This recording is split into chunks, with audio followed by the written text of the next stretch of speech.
Hello friends, knowledge by Kumar में आपका हार्दिक स्वागत है। अभी तक जो पार्ट 9 पढ़ लिया था, अब मैं पार्ट 10 बारे में बताऊंगा। उसके आगे टॉपिक्स मैंने पार्ट 9 में बताया था कि ब्रायोफाइटा के कुछ सिम्टम्स बताए थे कि ब्रायोफाइटा कैसे होते हैं, उनका स्ट्रक्चर भी बना के दिखाया था। तो मैंने स्ट्रक्चर बनाया था उसका, यहाँ जब मैंने उसमें स्ट्रक्चर बनाया था उसके नीचे भी और कुछ पॉइंट लिखने थे उसी ब्रायोफाइटा से रिलेटेड। तो मैं उसके स्ट्रक्चर ऊपर बना के छोड़ देता हूँ यहाँ पे।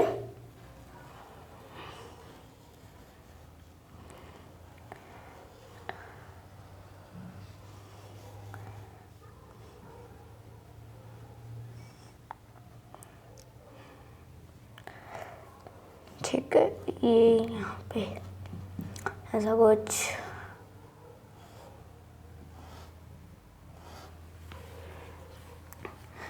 हाँ, मैंने एक और बात बताई थी कि जब ये स्ट्रक्चर बनाते हैं तब इस पे ये जो इसका पार्ट है, इस पे ये जो स्ट्रक्चर होता है फ्लोर जैसा होता है। तो ये जो स्ट्रक्चर है इस पे ऐसे फूल से लगते हैं, फूल से दिखते हैं, फूल से दिखते हैं। बट ये इसका फीमेल पौधा होता है, इसका फीमेल प्लांट होता है जिस पे फूल से लगे रहते हैं। और एक और जो आप इसको देख सकते हैं ना, है ना, लास्ट पे देख लेना, यहाँ पे एक ऐसा होता है ना। और मेल पौधा थोड़ा सा, मेल जो प्लांट वो थोड़ा सा एडवांस तो क्या, थोड़ा सा डिफरेंट होता है।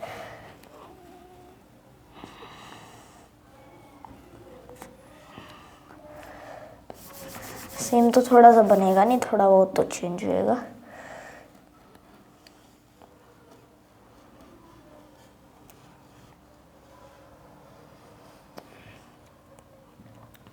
पर कोशिश कर रहा हूँ कि सेम ही बने, है ना, थोड़ा बहुत अलग है, नो प्रॉब्लम।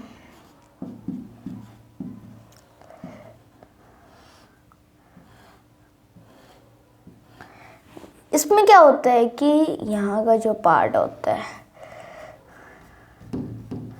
इसमें जो यहाँ का जो पार्ट होता है उसमें ऐसा नहीं होता, वो ऐसा होता है, यानी कि वो निश्चित नहीं होता वो, यानी कि यहाँ पे आपको लग नहीं रहा होगा ऐसे जो है, तो ऐसे होता है, आगे पीछे ऐसे होता है। पर ये जो फ्लावर है इसमें तो है ही ऐसा, क्योंकि ऐसा एक फ्लावर सा है ना, इसमें एक फ्लावर जैसा स्ट्रक्चर होता है। तो ये थोड़ा सा कुछ बातें आपको याद रखनी पड़ेंगी, है ना। ये इसका मेल प्लांट है, इसको कहते हैं आर्किगोनियोफोर। कल भी बताए थे, आज भी लिख देता।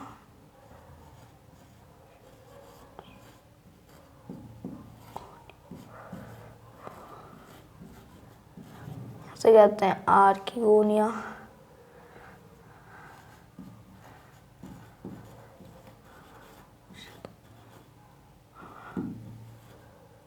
और आर्किगोनिया के अंदर ही बनता है फीमेल गैमेट, है ना, मैं कल भी बताया था। आर्की यानी कि मेल गैमेट, मेल गैमेट्स।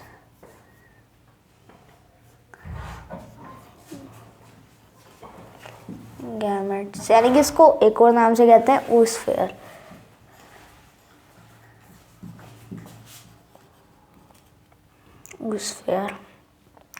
इसको कहते हैं एंथेरिडियोफोर,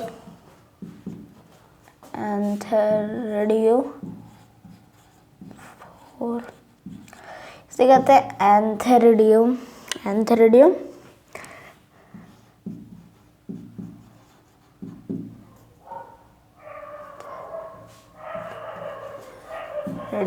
और इसके अंदर ही मेल जो गैमेट्स है, नर युग्मक, उसका ग्रो होता है, उसका निर्माण होता है। यहाँ पे लिख देता हूँ, इसे क्या कहते हैं, इसे क्या कहते हैं एंथ्रोजोइड, फीमेल गैमेट, मेल गैमेट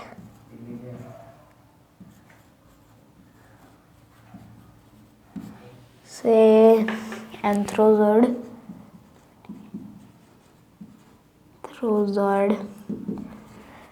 शायद आपको बड़ा छोटा नहीं दिख रहा होगा, आप इतनी देर नोट कर लीजिए पोज करके। सही आ रहा है ना, आपने नोट कर लिया होगा। जब मैं गया था तो आप पोज करके नोट कर ले सकते हैं। अब मैं कुछ सिम्टम्स लिखूंगा, इसके लक्षण, पॉइंट्स। सिम्टम्स, पहला सिम्टम आप लिखेंगे कि fertilisation for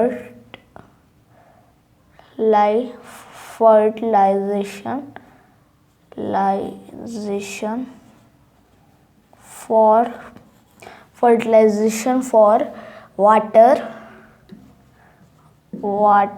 is very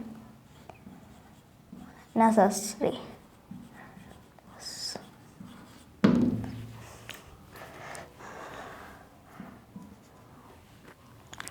Fertilizer for water is very necessary.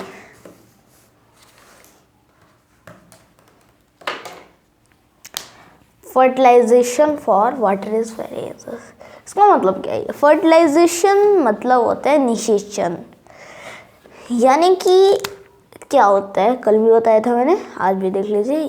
कल तो क्या, प्रीवियस वीडियो में बताया था कि पार्ट 9 में, कि ये जो है एंथेरिडियम, इस एंथेरिडियम में से क्या होएगा, मेल गैमेट्स क्या होएंगे, ग्रो करेंगे, और फिर मेल गैमेट्स क्या होंगे, रिलीज होंगे, एंथ्रोजोइड क्या होंगे, रिलीज होंगे। इनमें 2 फ्लैजेला पाए जाते हैं, और ये जाए, और फिर ये कहाँ जाएंगे, आर्किगोनिया के पास। आर्किगोनिया के पास जाके ये संयुग्मन करेंगे, फ्यूज करेंगे, और उस फ्यूज से बनाएंगे 2n। क्या करेंगे, उससे बनाएंगे 2n, और वही 2n यानी कि 2n यानी कि जाइकोट 2n के बराबर होता है, जो जाइकोट है ना, जाइकोट। और वही फिर 2n क्या होता है, फिर वही 2n आगे जाके यानी कि उससे बीजाणु बन जाएंगे, बीजाणु से फिर क्या होंगे, नए पौधे, ऐसे तो नए पौधे बन जाएंगे। तो ये है ना, ये है, इसी से होएगा। सबसे पहले क्या होएगा, सबसे पहले इनसे रिलीज होएंगे मेल गैमेट्स से रिलीज होएंगे, फिर उसके बाद 2n होएगा, फिर ये जाके यहाँ से ह्यूमन करेंगे, फ्यूज करेंगे, फिर उससे 2n बनेगा, फिर वो बीजाणु बनेंगे, फिर वो कहीं दूर जाके ऐसे नर पौधे, यानी कि ये चलता रहता है। अभी आप बीजाणुविद और युग्मकोद्भिद इन दोनों को अच्छे से समझेंगे तब आपको ये पूरा समझ में आएगा, वो भी कराऊंगा। पहले आप पॉइंट्स लिख लीजिए। सेकंड जो पॉइंट है वेरी इंपॉर्टेंट, कि निषेचन के लिए है ना, निषेचन फर्स्ट ये है ना, निषेचन के लिए जल अति आवश्यक होता है, यानी कि फर्टिलाइजर फॉर वाटर एंड वेरियर, यानी कि ये जो है एंथेरिडियम मेल गैमेट आर्किगोनिया के पास जाने में जाता है, उसमें जो वर्क होता है, यानी कि इसमें से मेल गैमेट्स रिलीज होएंगे, फिर वो आर्किगोनिया के पास जाएंगे। इस वर्क को ही कहते हैं निषेचन, यानी कि वो जब संयुग्मन करते हैं, तो उस संयुग्मन के लिए यानी कि निषेचन के लिए जो वाटर है, पानी, वाटर, वो बहुत ही ज़्यादा ज़रूरी होता है। अगर पानी नहीं है तो निषेचन नहीं हो सकता, निषेचन की क्रिया नहीं हो सकती। अगर पानी है तो ये हो जाता है। आपने देखा होगा, हम पानी के बिना रह नहीं सकते, जलीय जीवन है ना, सही है। बहुत बार आपको सुना ही होगा कि जलीय जीवन है, पानी बचाओ, धरती हो जा। ये मेरे को ज़्यादा इसका पता नहीं है क्या बोलते हैं, बोलते तो हैं एक डायलॉग सही है, धरती बचाओ पानी बचाओ, याद नहीं है, चलो छोड़ो इसको। कि जो फर्टिलाइजेशन है यानी कि हमारे अंदर एक एम्फीबियंस होता है, यानी कि हम पानी के बिना नहीं रह सकते, तो उसी को ही कहते हैं एम्फीबियंस। कोई बुक में होगा एम्फीबियंस। तो ये पानी के बिना नहीं रह सकते। अगर उससे निषेचन करना है तो इन्हें पादप जगत का उभयचर है ना, उभयचर कहते हैं ना। हमारे अंदर एम्फीबियंस होता है, यानी कि हम पानी के बिना नहीं रह सकते, तो उसे एम्फीबियंस कहते हैं। हर लोग एम्फीबियंस होते हैं, एम्फीबियंस है ना। कुछ पौधे भी होते हैं, कुछ जानवर भी होते हैं, सभी एम्फीबियंस होते हैं। पानी के बिना कोई रह ही नहीं सकता, है ना। तो उसी कहते हैं एम्फीबियंस। और ये पानी के बिना, इसलिए इसे पादप जगत का उभयचर कहते हैं, एम्फीबियंस ऑफ प्लांट किंगडम। तो दी bryophytes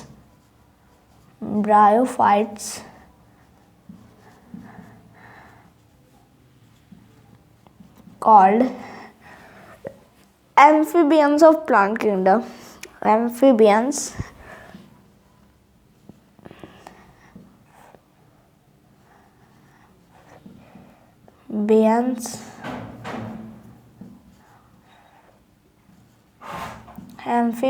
of plant kingdom.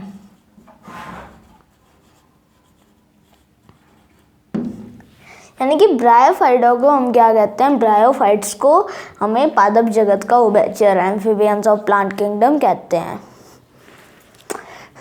Next point लिखेंगे कि नर जननांग को, यानी कि मेल रिप्रोडक्टिव ऑर्गन को, यानी कि इससे जनन अंग भी कहते हैं, जननांग को। ये तो पूरा मिक्स कर दें तो उसे जननांग कहते हैं, या फिर इसे जनन अंग कहते हैं। पहले जनन अंग कहते थे, अब जननांग कहते हैं। तो जननांग को रिप्रोडक्टिव ऑर्गन कहते हैं, रिप्रोडक्टिव ऑर्गन,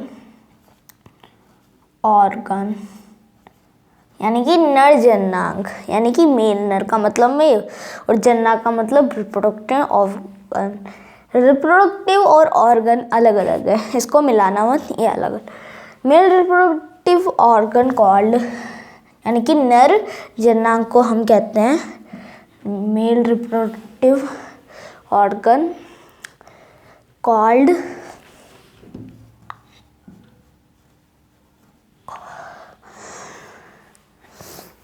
है ना, यानी कि नर जननांग को हम एंथ्रोजॉइड कहते हैं, यानी कि मेल गैमेट है, यानी कि जननांग जो है जनन करने का, उसे हम कहते हैं एंथेरिडियम।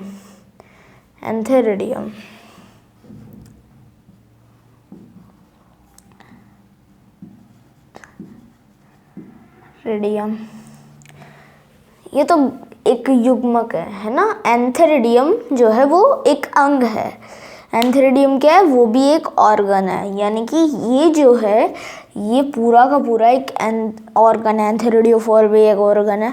तो जननांग बनते किसमें है, जननांग तो खुद एक ऑर्गन है, एक तो अंग है, जनन और अंग से बना है जननांग, यानी कि जनन और अंग, जनन प्लस अंग, ये बना है जननांग।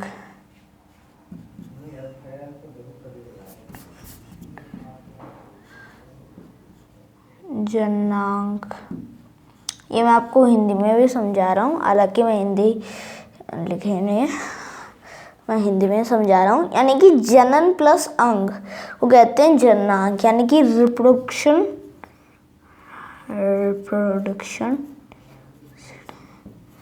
प्लस ऑर्गन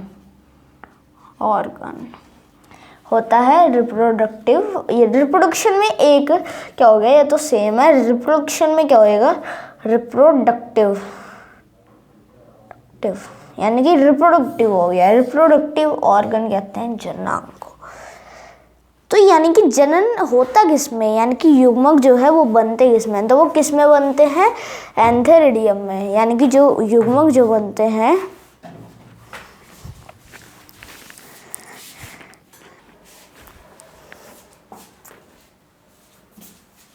ठीक है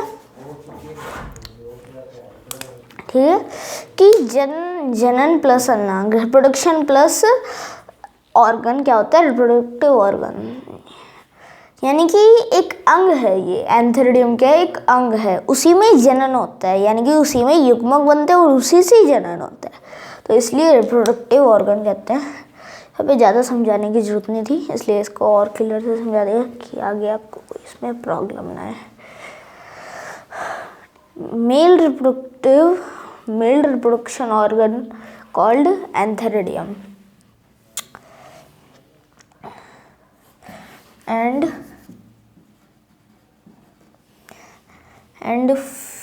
female reproductive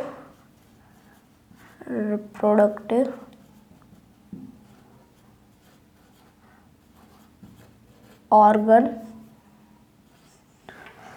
कॉल्ड, क्या कहते हैं इसको, क्या कहते हैं, यानी कि किस में बनता है, मेल गैमेट किस में बनता है, सॉरी फीमेल, हाँ यहाँ भी मैंने मेल ही लिख दिया, फीमेल, यानी कि फीमेल गैमेट किस में बनता है, तो आर्किगोनिया में फीमेल गैमेट्स बनता है। तो आप लिख सकते हैं आर्किगोनिया मेल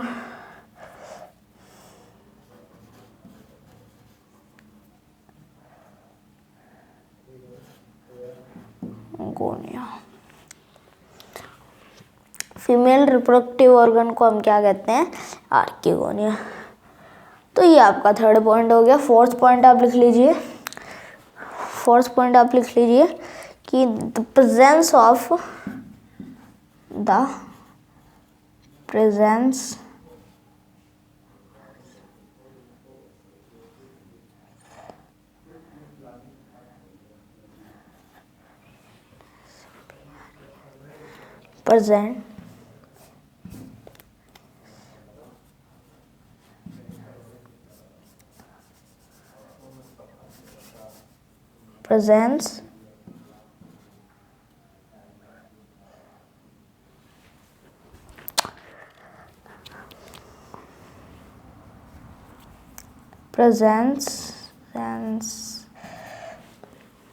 इसकी स्पेलिंग कुछ मेरे को ठीक नहीं लग रही। हाँ मेरे को थोड़ा सा इस स्पेलिंग में कंफ्यूजन था कि प्रेजेंस की स्पेलिंग क्या होती है, PRESENCE प्रेजेंस के, द प्रेजेंस ऑफ, हालांकि ये एक मीनिंग से पूरा सेंटेंस रुका हुआ था, यानी कि आगे जो बड़े सारे रुका हुआ था। The presence of chlorophyll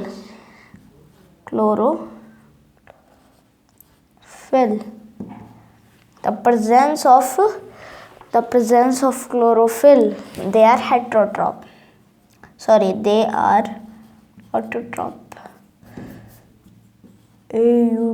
autotroph, यानी कि क्लोरोफिल की उपस्थिति में, प्रेजेंस को उपस्थिति कहते हैं, यानी कि क्लोरोफिल होते हैं, तो उस क्लोरोफिल के प्रेजेंस में ये क्या होते हैं, ऑटोट्रॉप होते हैं, यानी कि स्वपोषी होते हैं। नेक्स्ट पॉइंट आप लिखेंगे,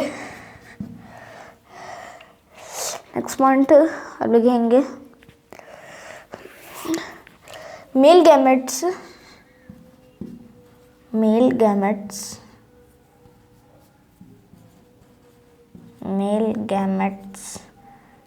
and found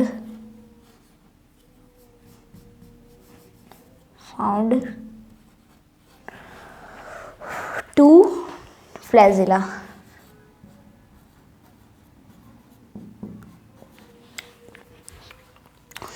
यानी कि मेल गैमेट जो है यानी कि नर युग्मक उसमें 2 कशाभिका पाई जाती हैं 2 फ्लैजिलास पर जो फीमेल गैमेट्स होते हैं, male gametes in found 2 flagella and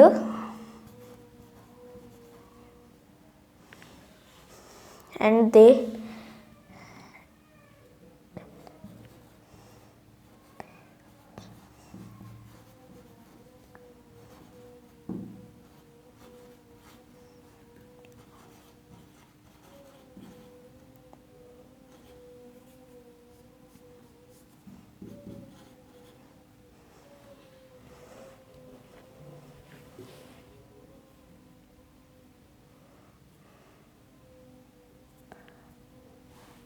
यानी कि जो मेल गैमेट्स हैं, यानी कि नर युग्मक, उसमें 2 कशाभिका पाई जाती है और वो माइक्रो गैमेट्स होते हैं और उनको माइक्रो गैमेट्स भी कह सकते हैं, यानी कि वो छोटे होते हैं। एंड फीमेल गैमेट्स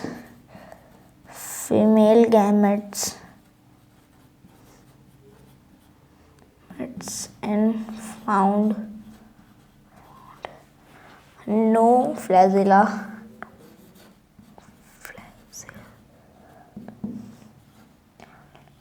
and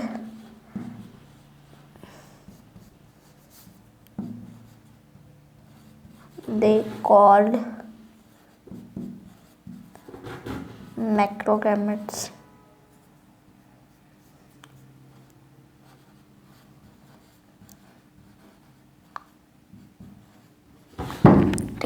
अरे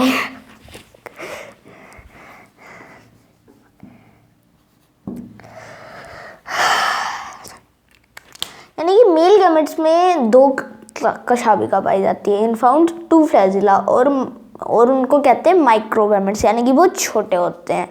और फीमेल गैमेट्स में कोई भी कशाभिका नहीं पाई जाती, यानी कि वो गतिहीन होते हैं, गति नहीं कर सकते।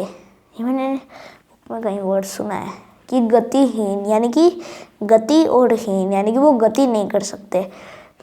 इनमें 2 ही कशाभिकली होते हैं और ये गतिहीन होते हैं। मैंने वर्ड सुना है तो कोई दिक्कत नहीं, मैं तो इंग्लिश में बता रहा हूँ, है ना। और फीमेल गैमेट्स में 2 कोई कशाभिका नहीं पाई जाती, नो फ्लैजिला फाउंड, और उन्हें मैक्रोगैमेट्स, यानी कि बड़े जो होते हैं मैक्रोगैमेट्स, मैक्रोन्यूक्लियस भी होते हैं। तो ये इसके कुछ पॉइंट्स थे। और लास्ट पॉइंट आप लिख लीजिए, when the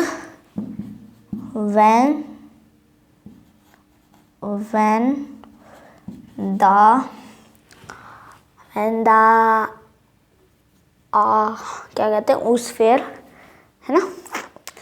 when the इसे तो एंथ्रोजोइड कहते हैं मेल गैमेट्स को। when the एंथ्रोजोइड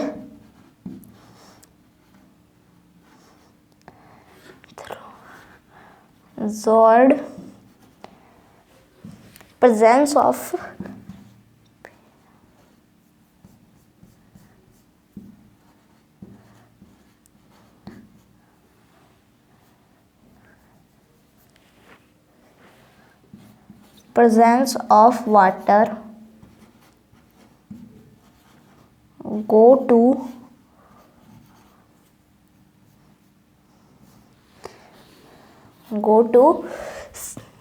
archegonia,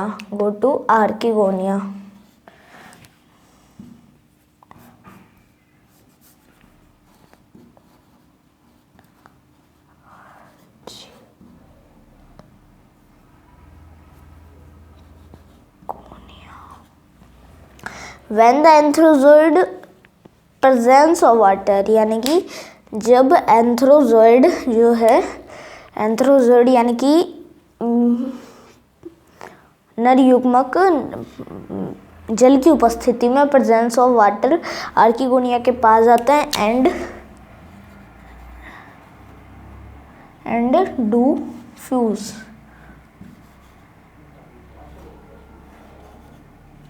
और फ्यूज करता है, संयोजन करता है एंड मेक 2n zygote, शायद तक मेरे को लास्ट में लिखना चाहिए ज़ाइगोट यानी कि 2n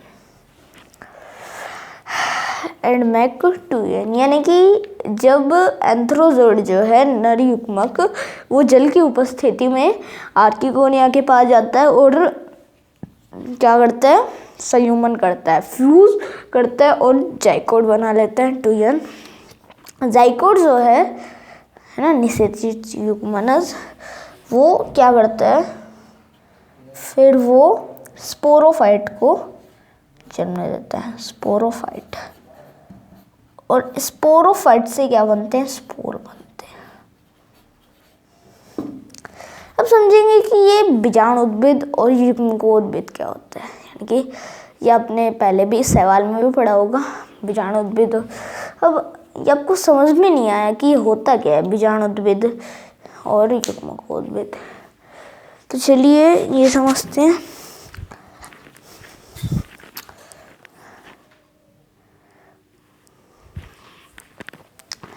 तो थोड़ा सा बड़ा वीडियो बन गया 26-27 मिनट का।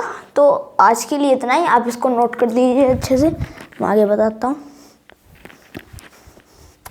अरे गिरूँगा, ठीक है। तो आज के लिए इतना ही। अगर आपको कोई दिक्कत हो कि कौन सा पॉइंट नहीं समझ में आया तो आप कमेंट्स में पूछ सकते हैं। तो जुड़े रहिए नॉलेज बाय यश कुमार के साथ। मैं जल्दी ही पार्ट 11 अपलोड कर दूंगा। Thanks for watching.